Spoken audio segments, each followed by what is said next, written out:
नमस्कार, यो एभेन्यूज खबरको संकेत हो। तपाई अहिले एभेन्यूज@2 मा हुनुहुन्छ। म सुसन रामदाम। प्रारम्भमा मूल खबर। एमालेको बहिष्कारका बीच बजेट आश्रित विधेयक राष्ट्रिय सभाबाट पारित। प्रतिनिधि सभाले पुनः पारित गरेपछि बजेट कार्यान्वयनको बाटो खुल्ला हुने। काठमाडौँ उपत्यकामा वितरण हुने खानेपानीमा हैजा र झाडा पखलाको जीवाणु फेला, पानी सिधै पिउन अयोग्य।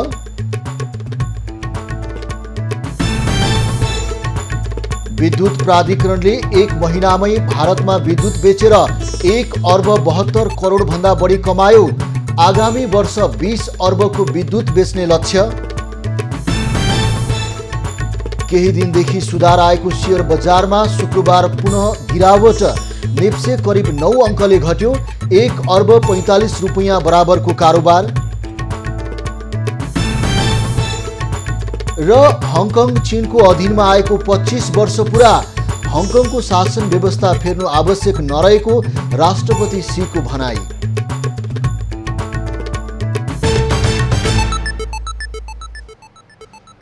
अब खबरको सिलसिला प्रारम्भ गरौं राष्ट्रिय सभा बैठक सम्बन्धी प्रसङ्गबाट।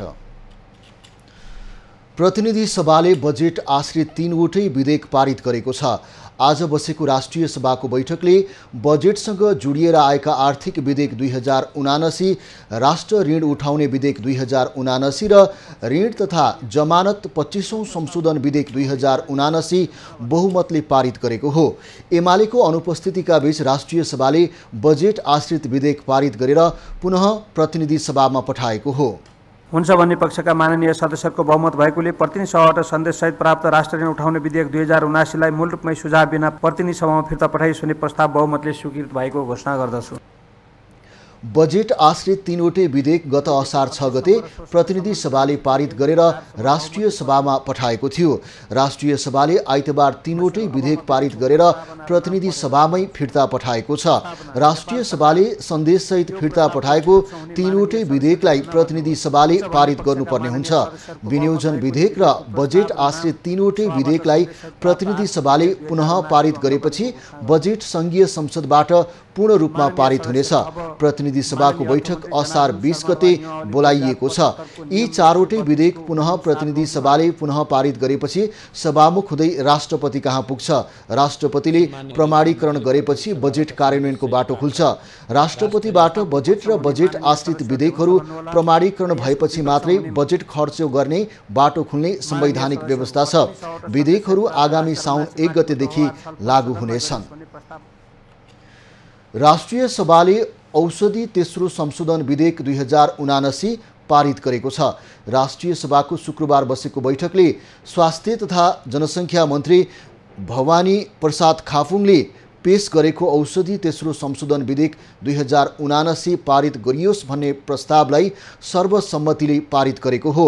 त्यस्तै मन्त्री खाफुङले नै पेश गरेको स्वास्थ्य कर्मी तथा स्वास्थ्य संस्थाको सुरक्षा सम्बन्धी पहिलो संशोधन विधेयक 2079 पारित गरियोस् भन्ने प्रस्ताव पनि सर्वसम्मतिले पारित भएको छ। बैठकमा भौतिक पूर्वाधार तथा यातायात मन्त्री रेणु कुमारी यादवले पेश गरेको रेलवे विधेयक 2079 पारित गरियोस् भन्ने प्रस्ताव पनि सर्वसम्मतिले पारित भएको छ। राष्ट्रिय सभाको आगामी बैठक असार 20 गते बोलाइएको छ।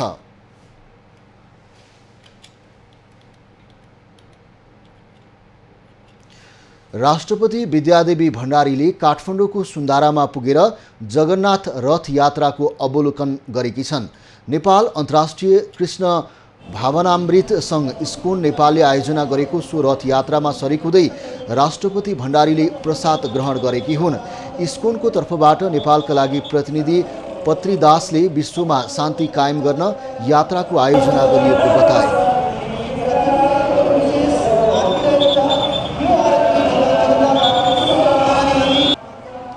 सामान्य कार्यक्रम गरेर विगतका वर्षहरूमा पनि गर्ने गरिए पनि राष्ट्र प्रमुखको सहभागितामा भने पहिलो पटक रथ यात्रा गरिएको आयोजकले जनाएको छ। सुन्धाराबाट सुरु भएको रथ यात्राले सहरका विभिन्न स्थानको परिक्रमा गरेको थियो। नेपाली कांग्रेसका नेता शेखर कोइराला पक्षको बैठक आज पनि बस्दैछ। बिहीबार राजधानीको 32 पुतलीको एक फोनल्यान्डमा बसेको कोइराला समूहको बैठक आज दिउँसो पुनः बस्न लागेको हो। बिहीबार बैठकमा बोल्ने अधिकांश नेताहरूले सभापति शेरबहादुर देउवाले पार्टीलाई विधानसम्म चलाउन नसकेको बताएका थिए। 14औं महाधिवेशनपछि पनि पार्टी विधान र विधिसम्मत ढङ्गले सञ्चालन हुन नसकेकोमा उनीहरूको असन्तुष्टि रहेको छ। सभापति देउवाले पार्टीभन्दा सत्तालाई मात्रै केन्द्रमा राखेर काम गरेको र स्थानीय चुनाव सकिएको लामो समय भइसक्दा पनि समीक्षा नगरेकोमा समेत कोइराला समूह असन्तुष्ट छ। देउवाको मनोमानी कायमै रहेमा विग्रह गर्नुपर्ने माग पनि उठेको छ। काठमाडौँ उपत्यकामा वितरण हुँदै आएको खानेपानी सिधै पिउन योग्य नरहेको भेटिएको छ। ट्याङ्कर र काठमाडौँ उपत्यकाका खानेपानी लिमिटेड केविकेएलले वितरण गर्दै आएको खानेपानीमा हैजा र झाडा पखलाको जीवाणु भेटिएको हो। पानीको जार पुनः प्रयोग हुँदा राम्ररी सफा नगरिएका कारण त्यसमा पनि जीवाणु फेला परेको छ। जिल्ला स्वास्थ्य कार्यालय काठमाडौँले बागबजार, दिल्ली बजार, बालाजु, त्रिपुरेश्वर, बल्खु, चन्द्रागिरी लगायत ठाउँका पानीको नमुना परीक्षण गर्दा पानी सिधै पिउन योग्य नरहेको भेटिएको जनाएको छ। कार्यालयले केविकेएललाई पानी शुद्ध पार्न प्रयोग गरिने क्लोरिनको मात्रा बढाउन निर्देशन समेत दिएको छ।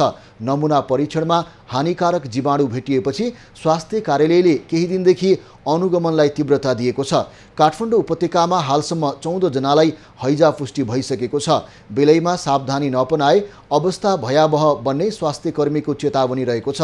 जार तथा बोतलको पानी पनि उमालेर मात्रै पिउन स्वास्थ्य कर्मीले आग्रह गरेका छन्। पर्वतका खानेपानी आयोजनाका मुहान र ट्याङ्कीहरूमा हैजा फैलाउन सक्ने कोलिफर्म कीटाणु उच्च मात्रामा भेटिएको छ। जिल्ला स्वास्थ्य कार्यालयले 7 स्थानीय तहका विभिन्न खानेपानी स्रोत र मुहानको पानी परीक्षण गर्दा कोलिफर्म उच्च मात्रामा भेटिएको हो। कोलिफर्मको कारण झाडा पखला, हैजा, भाइरल ज्वरो र रुगाखोकी लगायत महामारीजन्य रोगको सङ्क्रमण हुने खतरा बढेको भन्दै उच्च सतर्कता अपनाउन कार्यालयले आग्रह गरेको छ। अब एक घर एक धारा भनेको स्लोगन पनि यहाँले सुन्नुभएको छ। अब तर त्यो पानी मैले यहाँ फेरि पानी खान पाएछन् मात्रै भनेको छ, शुद्ध पानी भनेको छु है। शुद्ध पानी चाहिँ कम मात्राले मात्रै पाएको रहेछ। तर अब यो 75-80% को आँकडामा छ पानीको सप्लाई, तर शुद्ध पानीको सप्लाई चाहिँ जम्मा 51.6 त्यो छ। सबैभन्दा बढी कीटाणु कुस्मा नगरपालिकाका विभिन्न ओडाको खानेपानीको मुहानमा फेला परेको छ भने सबैभन्दा कम पैयुँ गाउँपालिकाका विभिन्न ओडाका खानेपानीका मुहानमा फेला परेको हो। कुस्माका 31 स्थानको खानेपानी आयोजनाको पानी परीक्षण गर्दा 80% कीटाणु फेला परेको हो। यस्तै फलेवास नगरपालिकाभित्र 14 स्थानको खानेपानी आयोजनाको पानी परीक्षण गर्दा 78%मा, मोदी गाउँपालिकामा 15 ठाउँको खानेपानीको मुहानको पानी परीक्षण गर्दा 66% कीटाणु फेला परेका छन्। काठमाडौँ महानगरभित्रका क्षेत्रमा भिख माग्न निषेध गरिएको छ। काठमाडौँ महानगरपालिकाले सार्वजनिक सूचना प्रकाशित गरेर महानगर क्षेत्रभित्र भिख माग्न निषेध गरिएको जानकारी दिएको हो।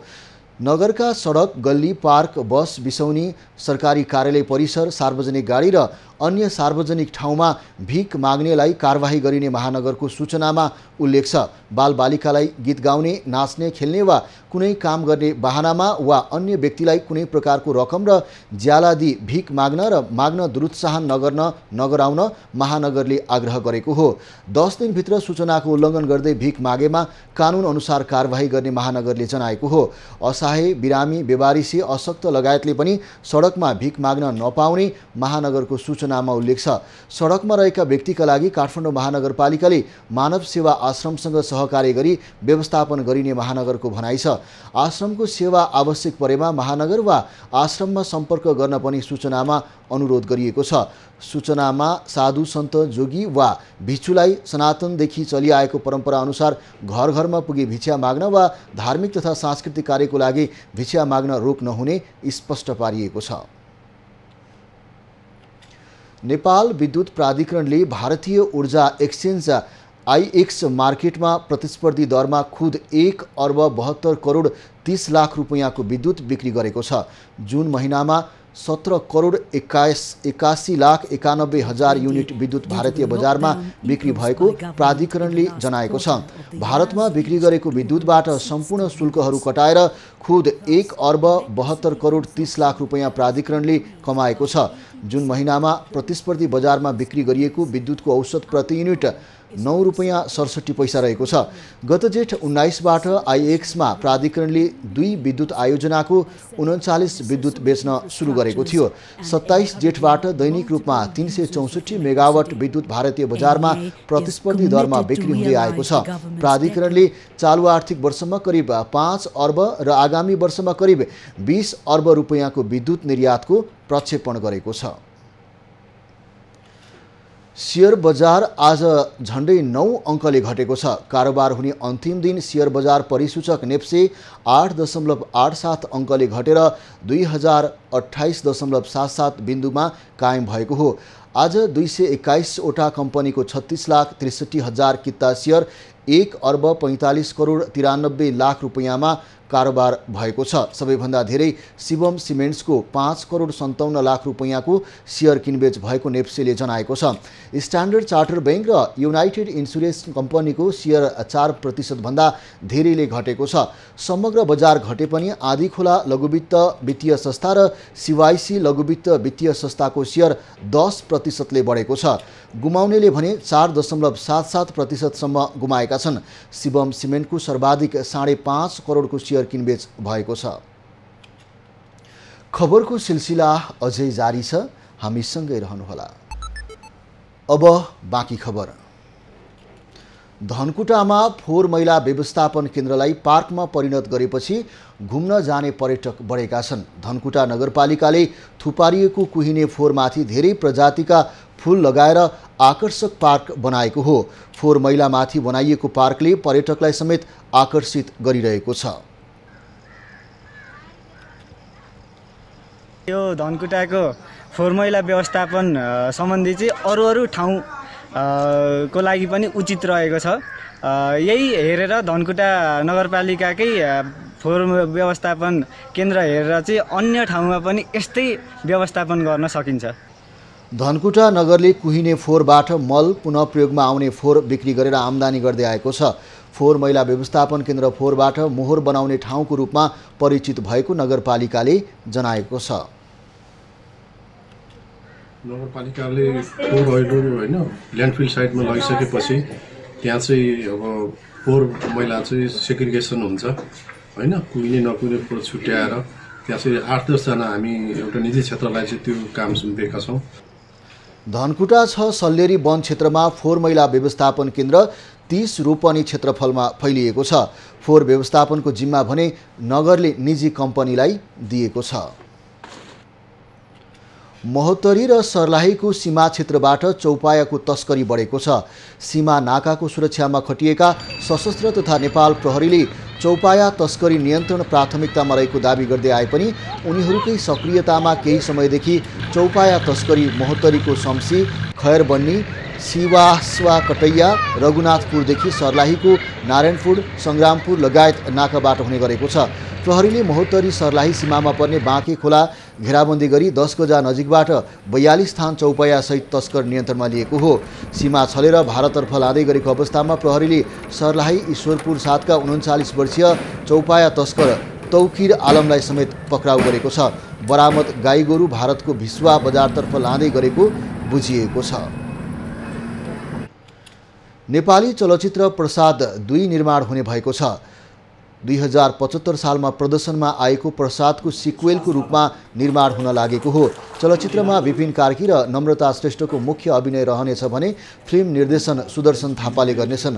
प्रसादको सिक्वेलले दर्शकलाई निराश नबनाउने निर्माण पक्षको दाबी छ। राम्रो टिम अप बनेको छ।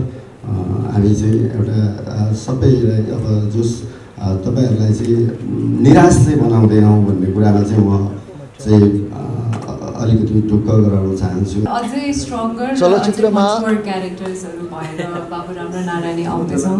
आशा छ तपाईहरुले मन पराइदिनुहुन्छ होला र जसरी प्रसादलाई साथ दिनुभएको थियो त्यसरी नै दुईलाई पनि साथ दिनुहुन्छ भन्ने आशा छ। एन्सर चाहिँ मेरो तर्फबाट के छ भन्दाखेरि हैन मेरो निश्चलसित तपाईँ यति लामो समय तपाईले एउटा फिल्म चलचित्रमा विपिन नम्रताका अतिरिक्त अर्पण थापा, राज कटुवाल, कमलमणि नेपाल, प्रकाश घिमिरे, रश्मि पाण्डे, गीता अधिकारी लगायतको अभिनय रहनेछ। सुशील पाण्डेको निर्देशन रहेको फिल्मलाई केशव पाण्डे र सुभाष थापाले निर्माण गर्न लागेका हुन्। नेपालको मौलिक लोक सङ्गीतमा आधारित रियालिटी सो नेपाल लोक स्टार 2 साउन अन्तिमबाट सुरु हुने भएको छ। काठमाडौँमा एक कार्यक्रम आयोजना गरेर आगामी साउन अन्तिमबाट नेपाल लोक स्टार 2 सुरु हुने जानकारी गराइएको हो। निर्णायक कुमार बस्नेत, रामजी खान र गायिका ज्योति मगरले प्रतियोगिताले प्रतिभा प्रस्फुटन गर्न सहयोग गर्ने विश्वास व्यक्त गरे। र मौलिक संस्कृतिको जगेर्ना गर्ने, त्यसको रक्षा गर्ने र देश संसारको हामीले जुन गर्नुपर्ने कर्तव्य चाहिँ कलाकारहरूले पनि गर्नुहुन्छ र हाम्रो जजहरूले पनि गर्नुहुन्छ। अब सिजन 2 मा आएपछि अभियसली मैले केही अनुभवहरू त पक्कै पनि 1 बाट लिएको छु। आशा छ मेरो ती अनुभवहरूलाई यो आगामी नेपाल लोक स्टार सिजन 2 मा हाम्रो नयाँ प्रतिभाहरूप्रति आफ्नो त्यो अनुभवहरू मजाले सेयर गर्नेछु र राम्रो प्रतिभा खोज्ने हामी प्रयास गर्नेछौँ। आफ्नो बुद्धि विवेकले भ्याइसम्म जाने बुझेको र अहिलेसम्म यो 15-16 वर्षदेखि मैले आफूले गरेको स्ट्रगल र अहिले पनि गर्दैछु। म मेरो अनुभवले भ्याएसम्म राम्रोभन्दा राम्रो प्रतिभाहरूलाई हामीले प्रोत्साहन गर्नेछौँ। सोको सञ्चालन लोकगायक प्रकाश सपुतले गर्नेछन्। सोको डिजिटल अडिसन सम्पन्न भइसकेको छ भने सो विजेताले 20 लाख रुपैयाँ नगद पाउनेछन्। सो साउन अन्तिमबाट हरेक मङ्गलबार र बुधबार राति प्रसारणमा आउने बताइएको छ। अर्घाखाँचीको सन्धिखर्क नगरपालिका 9 अर्घामा रहेको रातामाट देउमाडी सामुदायिक वनमा व्यावसायिक रूपमा टिमुर खेतीको सुरुवात गरिएको छ। वन क्षेत्रबाट आर्थिक उपार्जन गर्ने उद्देश्यले नगरपालिका र प्रधानमन्त्री रोजगार कार्यक्रम मार्फत टिमुर खेती थालिएको हो। पहिलो चरणमा सामुदायिक वनमा 4000 टिमुरका बिरुवा लगाइएको छ। यसलाई जोगाउने, यसलाई हुर्काउने र यसको फल प्राप्त गर्ने, यसबाट निश्चय पनि केही आम्दानी हुने कुरा छँदै छ। त्यसैले यसलाई हामी यहाँका उपभोक्ताहरूले, हामी सामुदायिक वनका सँग सम्बन्धित उपभोक्ताहरूले यसको संरक्षण गर्ने। नेपालमा धेरै जडीबुटीहरू छन् अनि यस्ता यो टिमुर लगायत अरू पनि मरौटी लगायत अरू यो के अरे असुरो अनि गरेर तितेपातीहरू यिनी पनि सबै उपभोगमा आउँछन्। तर हाम्रो ठाउँमा साधन छ, स्रोत छैन र हामीले पहिचान गर्न सक्दैनौँ। टिमुर यस्तो औषधि रहेछ, यसको उत्पादन भइसकेपछि यसको मार्केटको सन्दर्भमा हेर्ने हो भने नेपाल मात्रै होइन विदेश पनि यसको मार्केट छ। स्थानीय वन क्षेत्रमा लगाएको टिमुरले उपभोक्ताको आर्थिक स्थिति सुधार गर्न टेवा पुग्ने अपेक्षा गरिएको छ। टिमुर मसला तथा विभिन्न औषधिको रूपमा प्रयोग हुने गर्दछ। साथै तरकारी, अचार तथा माछा मासुमा पनि यसको प्रयोग हुने गर्दछ। बारामा पनि नेपालमा नौलो फलको रूपमा लिएको ड्रागन फ्रुटको व्यावसायिक खेती सुरु भएको छ। बाराको निजगढमा एक बहादुर श्रेष्ठले 3 वर्षदेखि यसको व्यावसायिक उत्पादन थालेका हुन्। विशेष खबरको साथमा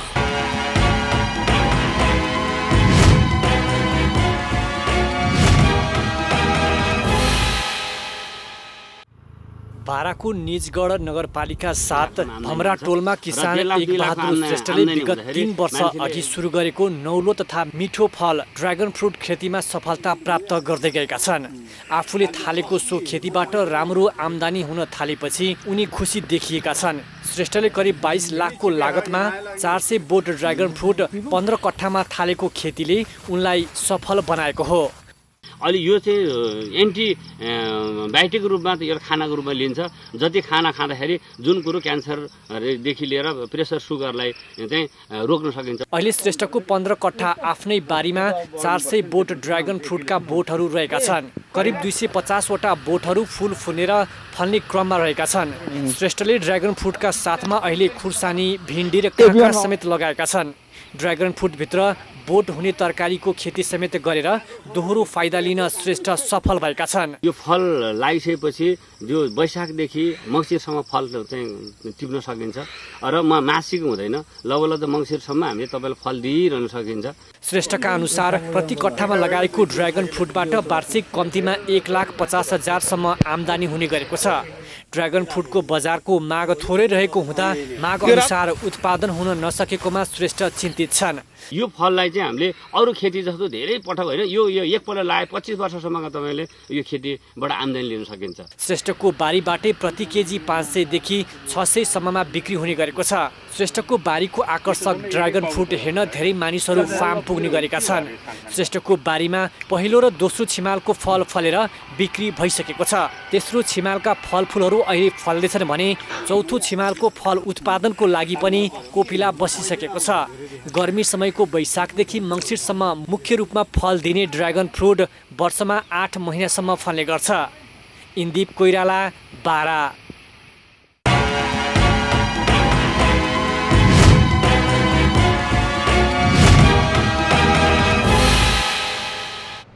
सुर्खेतको बराहातालमा रहेको बुङ्गाड खोला सामुदायिक वनमा करोडौं रुपैयाँ हिनामिना भएको आरोप उपभोक्ताहरूले लगाएका छन्।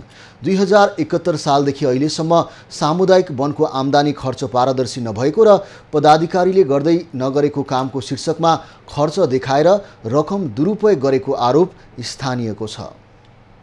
जिल्लाको बराहताल गाउँपालिका वडा नम्बर 3 मा रहेको बुङ्गाड खोला सामुदायिक वनमा करोडौं रुपैयाँ हिनामिना भएको हो। 2071 सालदेखि 75 सम्मको वनको अडिट रिपोर्ट हेर्ने हो भने 2,71,02,756 रुपैयाँको वनले कारोबार गरेको छ। तर वनका पदाधिकारीहरूले सामुदायिक वनले गर्दै नगरेका कामहरूको शीर्षक हालेर किर्ते अडिट रिपोर्ट बनाएको फेला परेको छ। अडिट रिपोर्टमा वनका उपभोक्ताहरूलाई जीविकोपार्जनका लागि भन्दै 15 लाख रुपैयाँका बाख्राहरू वितरण गरिएका छन्। तर उपभोक्ता भने आफूले बाख्रा नपाएको बताउँछन्। सामुदायिक वनले त बाख्रा वितरण गरे भनेको त छैन। हामीलाई त्यही थाहा छैन, बाख्रा पनि छैन। हुँदै नभएको वन हेरालुदेखि कार्यालय व्यवस्थापन जस्ता दर्जनौं शीर्षक हालेर लाखौं रुपैयाँ खर्च भएको देखाइएको छ। यो विषयमा सामुदायिक वनका पदाधिकारीहरूलाई सोद्धा आफूमाथि आक्रमण भएको स्थानीय जित बहादुर विष्टले बताए। यसको विषयमा अब समयभित्र पनि बसेर छलफल गरौं भनेर उहाँहरू तयार हुनु भएन। अन्तिममा आएर उहाँहरू ममाथि प्रहार गर्न पनि भिड्नुभयो। सामुदायिक वनले वनभित्रका ढलापडा रुखहरूको संकलन गरी वन निर्देशिका अनुसार प्रक्रिया पुर्याएर मात्रै काट्न पाउने प्रावधान रहेको छ। तर उक्त सामुदायिक वनमा नियम विपरीत ठाडो र स्वस्थ रुख काटेर बिक्री गरेको स्थानीयले आरोप लगाएका छन्। उपर कति हेर्नुहुन्छ तपाईहरुले, जिल्ला वन र क्षेत्रीय वनले कहिले पनि ठाडो रुख नकाट्ने भन्ने निर्देशन दिएको छ। कति काटेको छ त्यो फोटो सहित पनि छ। सामुदायिक वनलाई हिजोदेखि अहिलेसम्म अनेक बहानामा स्वाहा पार्ने काम नयाँ र पुराना पदाधिकारीहरूकै मिलिमत्तमा भएको देखिन्छ। म कार्य समिति भएर खाता खोल्न गएको भोलिपल्ट मैले एउटा पुरानो अध्यक्ष, तत्कालीन कोषाध्यक्ष, तर म सचिव भएर कार्य समितिमा गएको थिएँ। उहाँले चाहिँ ल फलानु होटलमा पैसा दिनेछ जाम सचिवजी भनेर मलाई लिँदाखेरि त्यहाँ देखियो 4 लाख 4.5 लाखको एउटा होटलमा खाएको उधार देखियो हैन। चालु आर्थिक वर्षमा मात्रै सामुदायिक वनले 1400 क्युफिट भन्दा बढी काठ बिक्री गरेको छ। त्यो काठबाट आएको रकमको लेखाजोखा सोद्धा बाटो बनाए बापत ठेकेदारलाई पैसा दिएको सामुदायिक वनका अध्यक्ष निर्मल पुरी बताउँछन्। त्यसमा सर 14,13,000 आएको, त्यतिमा 10,65,000 बाटोमा गयो सर हैन। यो बुङ्गाडदेखि यहाँ मेसिन ल्याएको। तर जहाँ बस्ती नै छैन, जहाँ सड़क नै आवश्यक छैन, त्यहाँ ठेकेदारको सहजताका लागि मोटो रकम असुल्दै वनका पदाधिकारीहरूले बाटो निर्माण गरेको देखिन्छ। एबी न्यूज खबरका लागि मंगल बास्कोटे, सुर्खेत। त्रिवी शिक्षण अस्पताल महाराजगञ्जमा उपचारको क्रममा बिरामीको मृत्यु भएपछि आफन्तले बिहीबार प्रदर्शन गरेका छन्। मोटरसाइकल दुर्घटनामा घाइते भएर अस्पताल पुगेका बिरामीको उपचारमा लापरवाही गरिएकाले ज्यान गएको भन्दै आफन्त प्रदर्शनमा उत्रेका हुन्।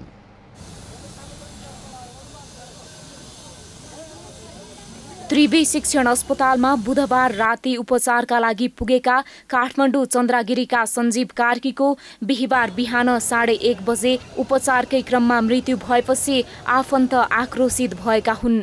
अस्पतालको लापरवाहीले बिरामीको मृत्यु भएको भन्दै उनीहरूले बिहीबार दिनभर जसो अस्पताल प्रशासन घेराउ तथा प्रदर्शन गरे।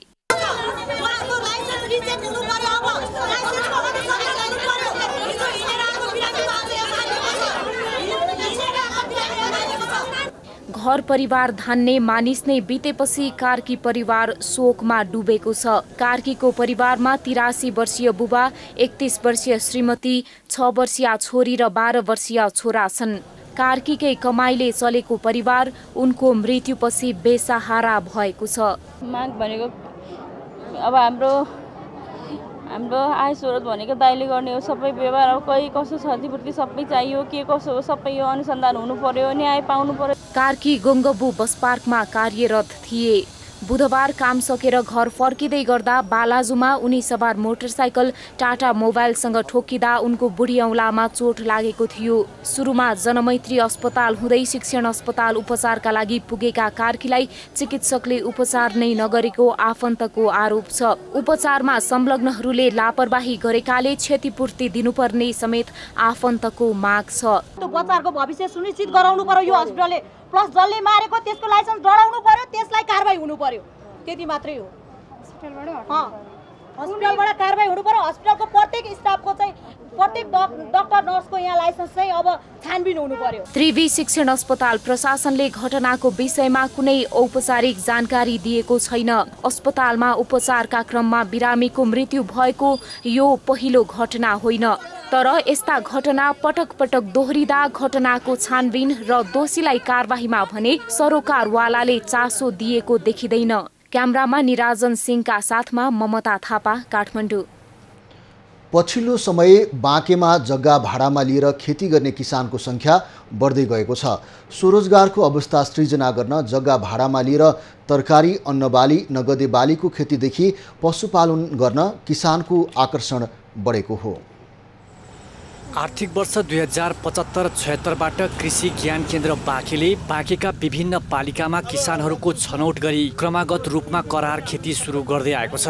कम्तीमा 30 कट्ठादेखि 5 बिघा जमिनमा तरकारी खेती, नगदे बालीको खेती, अन्न उत्पादन र पशु तथा माछा पालन गर्न सकिने गरी हाल बाँकेमा 19 करार खेतीको फार्म सञ्चालनमा आएका छन्। 2077-78देखि 2 बिघा जमिन भाडामा लिएर तरकारी खेती गर्दै आएको बैजनाथ 8 बाँके स्थित एलिज कृषि फार्मका सञ्चालक सुमन चौधरी राम्रै आम्दानी भइरहेको बताउँछन्। तपाईको हामीले जग्गाको भाडा पहिलो वर्ष चाहिँ कृषि ज्ञान केन्द्रले पुर्याइदिएको, त्यसपछि दोस्रो वर्षमा 50% छ, तेस्रो वर्ष चाहिँ 25% छ। जे होस् गर्न चाहने किसानलाई तपाईको ज्ञान केन्द्रले धेरै नै सहयोग गरिरहेछ। 3 वर्ष पहिले 5 बिघा जग्गा भाडामा लिएर नेपालगञ्ज मल्टिपर्पोज एग्रो फार्म प्राली सञ्चालन गर्दै आएका विनोद कुमार थापा पनि पशुपालन र बाख्रा पालनबाट राम्रो लाभ लिइरहेका छन्। भौतिक संरचना र बाख्रा खरिदमा 1 करोड 20 लाख लगानी गरेर उनले बोयर जातका 6 महिनासम्मका पाठा 1.5 लाखमा बिक्री गर्दै आएका छन्। हामीले बोयर प्योर छ भने चाहिँ 1.5 लाख बच्चाहरुलाई चाहिँ 3 महिना 4 महिनाको बच्चा त्यो तौलेर त हुँदैन, गोटाको हिसाबले 25 किलो 30 किलो कोही 35 किलो पनि हुन्छ, 1.5 लाख दर दिइरहेछ। आर्थिक वर्ष 2075-76 देखि बाँकेमा क्रमागत रूपमा करार खेती कार्यक्रम गर्दै आएको कृषि ज्ञान केन्द्रले जानकारी दिएको छ। विगत 2 वर्ष यता 19 वटा करार खेती कार्यक्रम सम्झौता भएको भन्दै करार खेती गर्दै आएका किसानहरूले राम्रो आम्दानी गर्दै आएको कृषि प्राविधिकको भनाइ छ। 75-76 देखि क्रमागत रूपमा करार खेती कार्यक्रम लागू गरेको छ र चाहिँ विगत 2 वर्षदेखि कृषि केन्द्र बाँकेमा आए पश्चात चाहिँ हामीले चाहिँ विशेष गरी 19 वटा चाहिँ करार खेती कार्यक्रम सम्झौता भएका थिए कृषि बाँकेबाट। करार खेती गर्नका लागि पालिकाको रोहबरमा हुने सिफारिसका आधारमा कम्तीमा 10 वर्षका लागि जग्गा भाडामा लिनुपर्ने सम्झौता हुनुपर्ने हुन्छ। यसका लागि प्रक्रिया पुर्याएर दर्ता भएका फार्महरूलाई पहिलो वर्ष सामग्रीमा 70% र जग्गाको भाडामा लुम्बिनी प्रदेश सरकारले अनुदान दिँदै आएको छ। नेपालगञ्ज ब्युरोको रिपोर्ट। खबरको सिलसिला अझै जारी छ, हामी सँगै रहनुहोला। अब पालो एभिन्यूज एट स्पोर्ट्सको।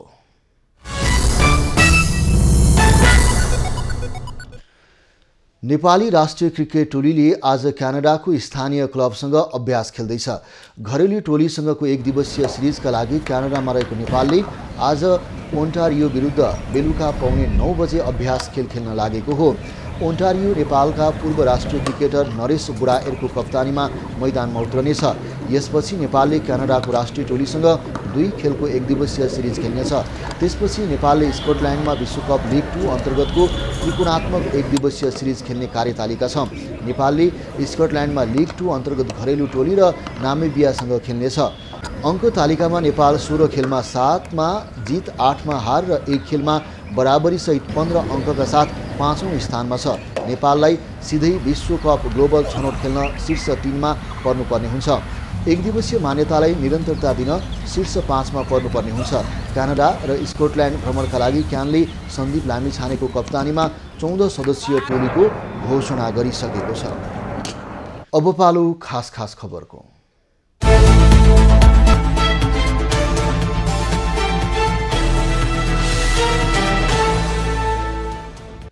काभ्रेको बनेपामा अपाङ्ग बाल अस्पतालका कर्मचारी बोकेको बा 1 क 5747 नम्बरको गाडी दुर्घटना हुँदा 1 जनाको मृत्यु भएको छ भने 40 जना घाइते भएका छन्। अस्पताल नजिकै भएको बस दुर्घटनामा मृत्यु हुनेमा अस्पतालमा कार्यरत 45 वर्षीय लेख कुमारी बस्नेत रहेकी छन्। घाइतेहरूको विभिन्न अस्पतालमा उपचार भइरहेको छ। मोटरसाइकललाई साइड दिँदा बस पल्टेको प्रत्यक्षदर्शीले बताएका छन्। बझाङको सुरमा गाउँपालिका 2 रातो पडमा सडकमा काम गरेर घरतर्फ गइरहेको ट्र्याक्टर दुर्घटना हुँदा 27 वर्षीय नरेश बोहराको मृत्यु भएको छ। सुप्र 020001 त 1308 नम्बरको ट्र्याक्टर घट्टे खोलामा दुर्घटना हुँदा चालक विमल बोहरासहित 6 जना घाइते भएका छन्। ट्र्याक्टरको स्टियरिङले काम नगर्दा तल खसेर ट्र्याक्टर दुर्घटना भएको बताइएको छ। झापामा हात्ती मृत अवस्थामा फेला परेको छ। बुद्ध शान्ति गाउँपालिका 5 आयाबारी स्थित स्थानीय मीना कार्कीको घर पछाडि खेतमा हात्ती मृत अवस्थामा भेटिएको हो। खेतमा हात्ती लडिरहेको देखेपछि स्थानीयले प्रहरीलाई खबर गरेका थिए। हात्ती के कारणले मर्यो भन्ने पत्ता लागेको छैन। नेपाल वायु सेवा निगमले आज विभिन्न कार्यक्रमका साथ 64औं वार्षिक उत्सव मनाउँदैछ। निगमले आफ्नो गन्तव्य विस्तारका क्रममा वैशाख 9 गतेदेखि साउदी अरेबियाको रियादमा नियमित उडान थालेको छ। जेद्दा र दमाममा पनि उडान थाल्ने योजना निगमको छ। जिल्ला न्यायाधीशको फैसला विवादित बनेपछि हालसम्म 6 न्यायाधीश न्याय परिषदको छानबिनको घेरामा परेका छन्। विवादित फैसला गर्नेमा पछिल्लो समय 2 करोडको मोलमोलाई गर्ने काठमाडौँ जिल्ला अदालतका न्यायाधीशदेखि अपहरण र बलात्कार पीडितलाई नै सजाय सुनाउने न्यायाधीशसम्म छन्। विवादमा तानिएमा न्यायाधीशमा राजकुमार कोइराला, अम्बिका प्रसाद निरौला, बद्री प्रसाद ओली, सूर्य कुमार अधिकारी र नवीन जोशी छन्। उनीहरूमाथि न्याय परिषदले सूक्ष्म छानबिन सुरु गरिसकेको छ। परराष्ट्र मन्त्री डाक्टर नारायण खड्का र चिनिया कम्युनिस्ट पार्टी सीपीसीका विदेश विभागका प्रमुख लिउ जियानचाओ बीच भर्चुअल वार्ता भएको छ। हालै चिनिया कम्युनिस्ट पार्टीको विदेश विभाग प्रमुख चयन भएका लिउ जियानचाओसँगको वार्तामा परराष्ट्र मन्त्री खड्काले नेपाली कङ्ग्रेस पार्टी चीनसँग मित्रता विकास गर्न प्रतिबद्ध रहेको बताएका छन्। उनले नेपालले कुनै पनि शक्तिलाई नेपाली भूमि चीन विरोधी गतिविधिमा संलग्न हुन नदिने पनि स्पष्ट पारेका छन्। नेकपा माओवादी केन्द्रका अध्यक्ष पुष्पकमल दाहाल र अभिनेता राजेश हमालबीच आज बिहान भेटवार्ता भएको छ। दाहाल निवास कुमलटारमा भेटमा दाहाल र हमालबीच राष्ट्रिय राजनीतिबारे कुरा भएको बताइएको छ। चलचित्र विकास बोर्डको अध्यक्ष नियुक्तिका लागि दौडधुप चलिरहेका बेला भएको हमालको दाहालसँग भेट भएको हो। राष्ट्रिय प्रजातन्त्र पार्टी राप्रपाको केन्द्रीय कार्यसमितिको बैठक आगामी साउन 5 र 6 गते काठमाडौँमा बस्ने भएको छ। बैठकमा प्रदेश र सङ्घको निर्वाचनको लागि आवश्यक तयारी, उम्मेद्वार छनौटको मापदण्ड लगायतका विषयमा छलफल हुने बताइएको छ। यसअघि असारको पहिलो साता बस्ने भनिएको बैठक विशेष कारणवश स्थगित भएको थियो। सशस्त्र प्रहरीमा रिक्त रहेको 56 प्रहरी नायब उपरीक्षकमा प्रहरी निरीक्षकलाई बढुवा सिफारिस गरिएको छ। सशस्त्र प्रहरी नियमावली बमोजिम बढुवा सिफारिसको शनिबारको बैठकले बढुवा सिफारिस गरेको हो। बढुवा सिफारिस उपरचित्त नबुझे सशस्त्र प्रहरी निरीक्षकहरूले 7 दिनभित्र बढुवा उपरको उजुरी शून्य समिति समक्ष उजुरी दिन सक्ने बताइएको छ। अमेरिका स्थित न्युयोर्क राज्यको संसदको तल्लो सदनमा 103 नम्बर एसेम्ब्ली डिस्ट्रिक्टको प्राइमेरी चुनावमा नेपाली मूलकी उम्मेदवारले जितेकी छन्। डेमोक्रेटिक उम्मेदवार 66 वर्षीय केभिन काहिललाई 41 वर्षीय सराहना श्रेष्ठले हराएकी हुन्। नोभेम्बरमा हुने चुनावमा काहिलको नाम मतपत्रबाट हट्ने र श्रेष्ठको राखिने स्थानीय सञ्चार माध्यमले जनाएका छन्। आज सुनको मूल्य प्रति तोला 300 रुपैयाँले घटेको छ। नेपाल सुन चाँदी व्यवसायी महासङ्घका अनुसार आज छापोवाला सुन प्रति तोला 97,200 र तेजाबी सुन प्रति तोला 96,700 मा कारोबार भएको छ। चाँदीको मूल्य तोलामा 25 रुपैयाँ घटेर तोलाको 1,210 रुपैयाँमा कारोबार भएको छ। लुम्बिनी प्रदेशका स्वास्थ्य जनसङ्ख्या तथा परिवार कल्याण मन्त्री इन्द्रजित थारूले नागरिकलाई सर्वसुलभ रूपमा स्वास्थ्य सेवा पुर्याउने गरी काम गरिरहेको बताएका छन्। मन्त्रालयमा पत्रकार सम्मेलन गर्दै उनले विशेषज्ञ सहितको स्वास्थ्य सेवामा सबै नागरिकको पहुँच पुर्याउन अस्पतालको स्तर वृद्धि गर्न बजेट छुट्याइएको बताएका हुन्। मन्त्री थारूले प्रदेशवासीको स्वास्थ्य उपचारमा हुने खर्चलाई कम गर्दै स्वास्थ्य सेवालाई सुलभ बनाउँदै लैजाने योजना रहेको जानकारी दिए। विश्वव्यापी महामारीको रूपमा रहेको कोरोना भाइरसको संक्रमण थप देशहरूमा पनि पुष्टि भएका छन्। WHOले अहिलेसम्म विश्वका 110 देशमा कोरोना भाइरसको संक्रमण पुष्टि भएको जनाएको छ। कोरोना भाइरसले स्वरूप परिवर्तन गर्दै गए पनि महामारी भने अझै अन्त्य नभएको र धेरै देशमा अहिले पनि संक्रमण देखिरहेको WHO को भनाइ छ। चीनले नेपाल र चीन बीच भएका विकास सम्बन्धी सम्झौताहरू कार्यान्वयनको गति बढाउन इच्छुक रहेको जनाएको छ। चिनिया विदेश मन्त्रालयले नियमित पत्रकार सम्मेलनमा नवनियुक्त राजदूत विष्णु पुकार श्रेष्ठ बेजिङ पुगेपछि नेपाल र चीन बीच थप उचाइको सम्बन्ध विकास हुने बताएको हो। दुई देशबीचका सहमति कार्यान्वयन गर्न राजनीतिक विश्वास बढाउन इच्छुक रहेको मन्त्रालयको भनाइ छ। विश्व फुटबलको सर्वोच्च निकाय फिफाले पाकिस्तान फुटबल फेडरेसनमाथिको प्रतिबन्ध हटाएको छ। फिफाले एक विज्ञप्ति निकाल्दै 2021 को अप्रिलमा PFFमा तेस्रो पक्षको अनावश्यक हस्तक्षेप भएको भन्दै लगाएको प्रतिबन्ध फुकुवा गरेको जनाएको हो। तर फिफाले नर्मलाइजेसन कमिटीलाई काममा बाधा र अवरोध गरिएको फेरि प्रतिबन्ध लगाउने चेतावनी दिएको छ।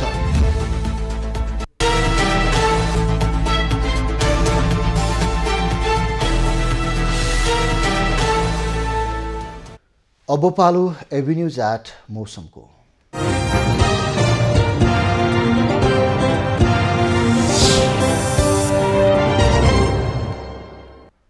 हाल देशभर आंशिकदेखि सामान्य बदली रही प्रदेश नम्बर 1 बागमती र कर्णाली प्रदेशका केही स्थानमा हल्का वर्षा भइरहेको छ। आज देशभर सामान्य बदली रही देशका धेरै स्थानहरूमा हल्कादेखि मध्यम वर्षाको सम्भावना रहेको जल तथा मौसम पूर्वानुमान महाशाखाले जनाएको छ।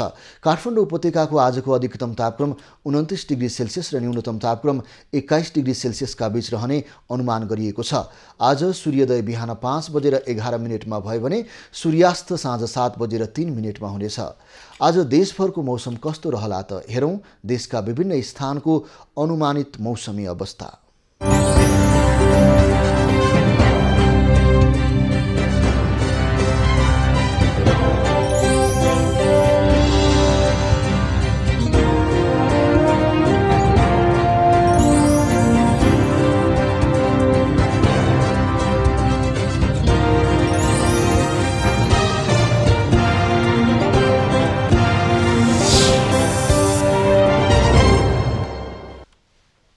अहिलेलाई खबरको क्रम यति नै। एभिन्यूज खबरका यी सहित अन्य विस्तृत खबरको लागि www.avenews.tv लगइन गर्न सक्नुहुनेछ।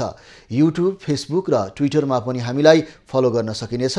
खबरभित्रको खबरको लागि हेर्दै रहनुहोला एभिन्यूज खबर। नमस्कार।